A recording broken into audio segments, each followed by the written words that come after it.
Welcome to this press conference. I'd like to announce today that Mr. Paul has been taken into custody. I'd like to thank every state, local, and federal law enforcement agent that helped us in this endeavor. It took a great amount of teamwork to get this individual taken off our streets, and I really would like to thank the Spokane County Sheriff's Office deputies that worked on this case. Yesterday afternoon, they developed a lead. At 2:30 this morning, they briefed with me, and they left for the Goldendale area. Once they were on scene at Goldendale, they helped with the search. We sent our aircraft down to help with that search, and it was Detective Roger Knight, Detective Renz, and Sergeant Bill Beeman that ended up taking Mr. Paul into custody. It was a great example of law enforcement cooperation and work, and I really appreciate U.S. Attorney James McDevitt in his efforts in helping us coordinate the federal law enforcement in this case. And at this time, I'll take questions. What was the tip that led you to Goldendale, and what did the person tell you? We received a confidential tip yesterday afternoon that Mr. Paul had been dropped off in the Goldendale area. We were able to develop the exact location where Mr. Paul was dropped off. At that point, we coordinated the search from the drop-off point, and Mr. Paul had hid in the trees approximately 100 yards from that drop-off point, and it was because of the presence of our helicopter down there that kept pressure on him and ultimately forced him out onto the roads where he attempted to hitchhike out. Is there a certain amount of anger on the part of law enforcement? I mean, a mistake was made, obviously, and you guys are left cleaning up the mess. Did that ever cross your mind, Sheriff? I can tell you that there was an extreme amount of anger throughout the law enforcement community that this event even took place.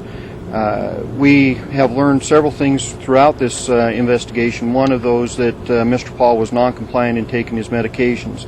My question is, if somebody was non-compliant in taking their medications, what made anybody believe that he would be compliant on a field trip to the Spokane County Fair on Family Day? This is a situation that, in my opinion, should not have happened, and I will be asking the state legislature, the governor, and the Secretary of Department of Social and Health Sciences to help us change some laws so this does not happen again. It doesn't place the citizens of Spokane County, this state, and quite frankly this nation in this amount of danger because somebody of this caliber was let out on a field trip. Describe what he was like when you found him. What was his emotional state? For the reports that I understand, his emotional state was one that he knew that he had been located. He had been feeling the pressure of the presence of the helicopter all day long, and he surrendered without incident. Do you think that his medicines were still in effect and they worn off at all? I can't speak to that. That's a medical question. All I can speak to is the great law enforcement work that happened, and I cannot express more my pride in the Spokane County Sheriff's Office for developing this lead and ultimately taking this individual into custody. Tell us what happens next. I mean, does he go to Yakima? Can you tell us the next steps? There was a warrant issued out of Yakima County in reference to his escape. He will have to stand before a judge in Yakima County. At that point, the courts will determine what happens to Mr. Paul, and ultimately, I believe he will be sent back to Eastern State Hospital. Sheriff, what sort of cautionary action was taken this time around in light of what he did to Officer Knight last time during his last escape? One of the things that we did as far as precautionary measures was to ensure that every law enforcement officer, and including every citizen in the state of Washington, understood that Mr. Paul was a very viable threat and danger to the community, and that everyone was to use extreme caution when making contact with him in an attempt not to escalate the situation and to bring him into custody without incident. Sheriff, you said that he was dropped off there. Do we know how he got there, who dropped him off? We have that information, but we're not going to release that information at this time. Do you think this was a hitchhiking situation, or was it a planned... It was actually Mr. Paul basically duped this individual into the situation. And we got confirmed from the hospital that he had sort of been planning this. He took all of his clothes from his room. He had been ordering, was it freeze-dried meals? I mean, how long had he been planning this, and what did he have with him when he found him? The information we've discovered throughout this investigation is that Mr. Paul appears to have been planning this for at least the last several months. Mr. Paul actually believed that he was going to be released from Eastern State Hospital after a review that happened earlier this month with the court system. That review did not result in his release, and at which time he took matters into his own hands, it appears, and planned his escape. It's a bit odd that he was able to put all his belongings in a backpack, and the staff of the hospital never bothered going through that. You know, why do you carry a backpack stuffed to an outing? Anybody check that? You know, that is a very excellent question, and that is a question that we've asked the staff of Eastern, is why this individual was allowed to carry such a large backpack that was enough to fit all his personal belongings into that backpack and leave without that backpack being searched. There were several things that could have indicated that this individual was about ready to do something this drastic. I'm not sure what the protocols and policies are. I have talked to Secretary Dreyfus at length. We talked early this morning at 4 o'clock, and we have been assured by Secretary Dreyfus that she is reviewing those policies, and these policies will change. Is there any indication that he hurt or injured anybody else on his trek over to the west side of the state? You know, thankfully, no one was injured in reference to this escape. There could have been very tragic outcomes to this, and fortunately, no one was injured. We were able to, in very short order, take Mr. Paul back into custody, and I think that's one of the things that we need to highlight is just how quickly we were able to resolve this. We were able to put Mr. Paul back into custody within 72 hours, and that was with, quite frankly, the second mistake that we noted, other than him being allowed to go to the fair, was no one let law enforcement know for 2 hours that this individual had walked away. We were placed at a very extreme disadvantage as far as our abilities to track him down, and it was because of some very, very diligent work on the behalf of the Spokane County deputies that we were able to bring him back into custody.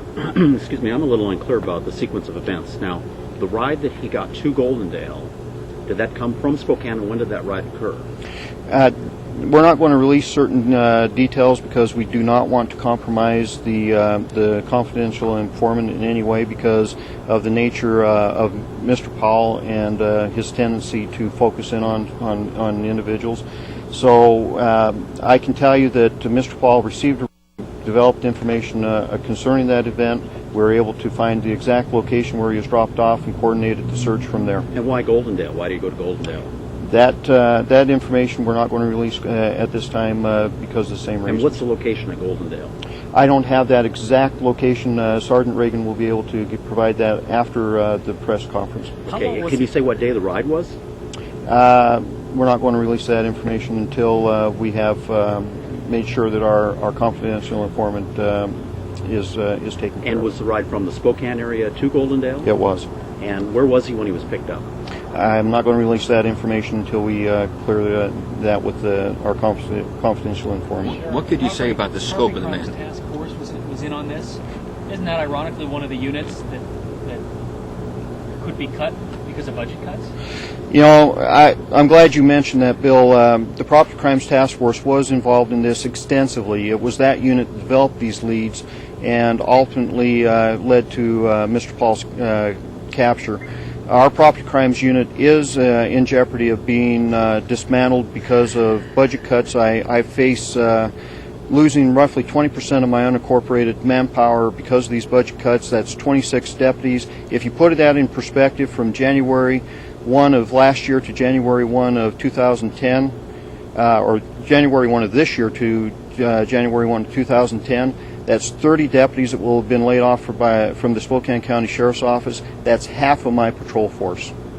So this search was obviously taxing on the department with all the resources that you had to bring in to try and track him down. How much did this end up costing you in these past 3 days, 4 days? Well, this this did cost not only the Spokane County Sheriff's Office, but law enforcement agencies across the state and federally a lot of money to bring Mr. Paul back into custody. At one time, we had 40 law enforcement officers in Spokane County alone working this incident at time and a half, plus the helicopter being in the air at roughly $500 an hour.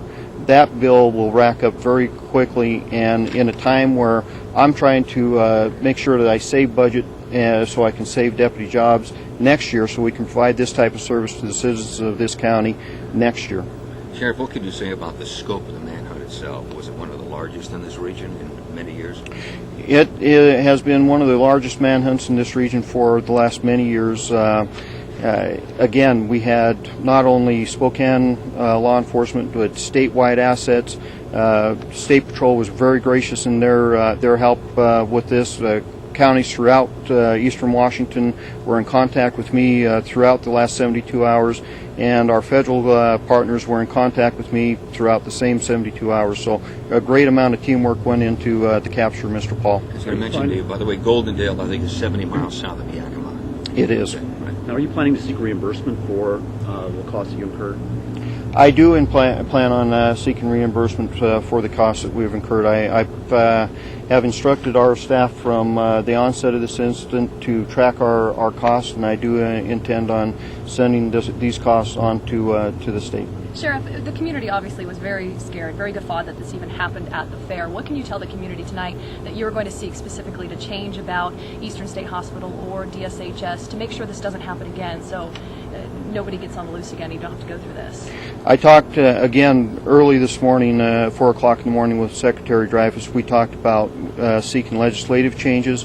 She ensured that she will be checking her policies and changing those policies at Eastern State Hospital, so this will not happen again. And most importantly, yesterday I spent from 9 o'clock in the morning to 8 o'clock at night out in the community from North Spokane through the valley, out in the Newman Lake area. They was very, very concerned about this situation. There was a lot of fear in the community, people locking their windows. I want the citizens of Spokane County to know tonight they can sleep in peace. He's been in and out of the hospital, and in these 72 hours, we've been able to learn so much about his history. Now he's in jail in Yakima, but he could possibly go back to the hospital. Would you ever trust that hospital again to keep him locked up there? I have received extreme assurances from Secretary Dreyfus that things are going to change at Eastern State Hospital. The Secretary has only been on the job here in the state of Washington for 4 months. I have extreme confidence that she is going to make those changes, and we are going to be part of making sure that those changes that they do take place. We will be part of the team that reviews the practices, and one of the things that needs to happen is we need to be notified when anything happens. The day that Mr. Paul walked away from Eastern State Hospital, there was another inmate that walked away, and we should have been put on notice immediately when that happened. Was he carrying water too? I don't have that type of detail as far as what he was carrying on his person. He apparently did have his guitar case with him. And did you say why he went to Goldendale or why he wanted to go to Goldendale? No, I can't speak to that because I'm not clear on that detail. Did you say he had a guitar case with him when you found him? That's the information that I was provided earlier this afternoon. How did he manage to get away with a backpack and a guitar case? And did I hear a sleeping bag as well? I'm not sure. Again, it appears that Mr. Paul had planned this for quite some time. We know that he did have an extensive network of contacts in the Spokane area. In the last 72 hours, we contacted almost every contact he had made during the past several years at Eastern State Hospital. Did he ever contact his family? I'm not clear as far as if he ever did make contact with the family personally. We're told earlier that a motorist tried to flag him. He tried to flag down a motorist. The motorist, he did try to flag down a motorist, and that motorist went to the command post, advised law enforcement, and as fates would have it, Spokane County deputies were right behind the motorist. They saw Mr. Paul standing out in the middle of the roadway trying to get a ride, and they took him into custody. Did the motorist notice anything out of the ordinary, or just knew the case? And They apparently were aware of the case and thought something was strange, and they went to the command post, and thankfully it took the proper action. You said that they were right behind the motorist and picked him up when they saw him. Very- Did he very run at shortly all, or after. go in the bushes? You No. said they found him by a tree? He was standing on the side of the road. Deputies were able to make contact with him, and they took him into custody without incident. Now, is this road the main highway, US 97? I couldn't tell you that. How much had his appearance changed, if at all, from the pictures that we've been showing? I haven't seen Mr. Paul's picture since the ones that were released with the media, so I'm not sure if it has changed at all. And his condition? As far as I know, he was cooperative, and that's all I can speak to as far as that. Do you have any medicine with him? Not that I know of. Any other questions? We'll take one more. If Can not, can you mention, or do we know of any places that he's been on his trek down south? we don't have that type of information other than he was dropped off in that area, and we were able to coordinate the search to get him picked back up. Thank you for your time.